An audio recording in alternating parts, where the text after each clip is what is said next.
Anything else you would do with the money you can think of right now? We talked about keeping I think the only other thing to do with the money, if you're not investing it, is does some of it need to stay in personal reserves? Do you have your, 60 to 90 day personal emergency fund? Well, we didn't talk about paying off any debt with that money, did we? Okay. Would we? Yeah. If somebody has like high interest credit cards, yeah. Okay.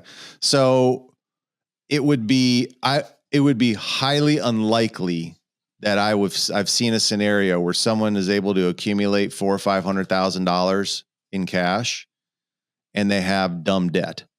Yeah, no, I agree. Usually the two don't go hand in hand.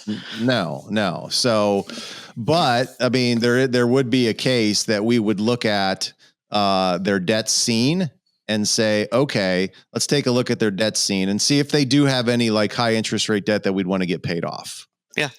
And I don't know what that, I would have to be in excess of, I guess, like 5 or 6% that you're paying on because you can get that. I wouldn't, I'd say in excess of 8% myself. Yeah. So it would be something that, now there's two other things too that I would want to look at with that money as well. What other areas can we spend that cash on to handle any risks that we may have that we're not taking advantage of, or that we're not insuring at this point in time? Okay. So what I mean by that, okay, well, I have all this cash.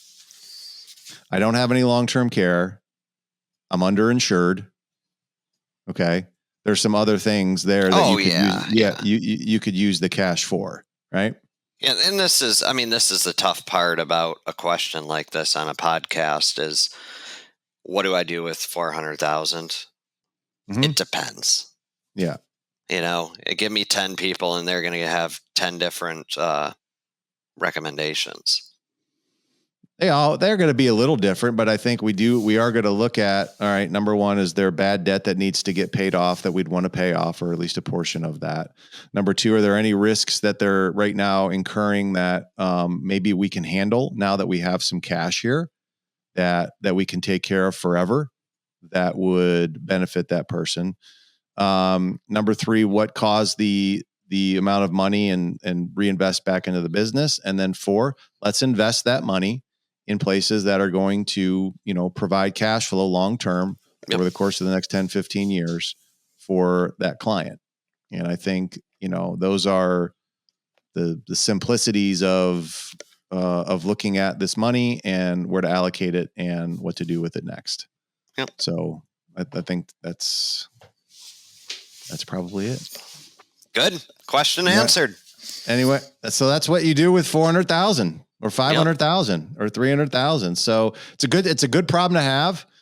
We definitely like to see more clients have this problem as opposed to only having $10,000 or $15,000 sitting in their business checking accounts or, or whatever that would be. So it's a great problem to have, but you do have to be intelligent about what to do with the money and make sure above anything else that you guys have a plan of what to do with it.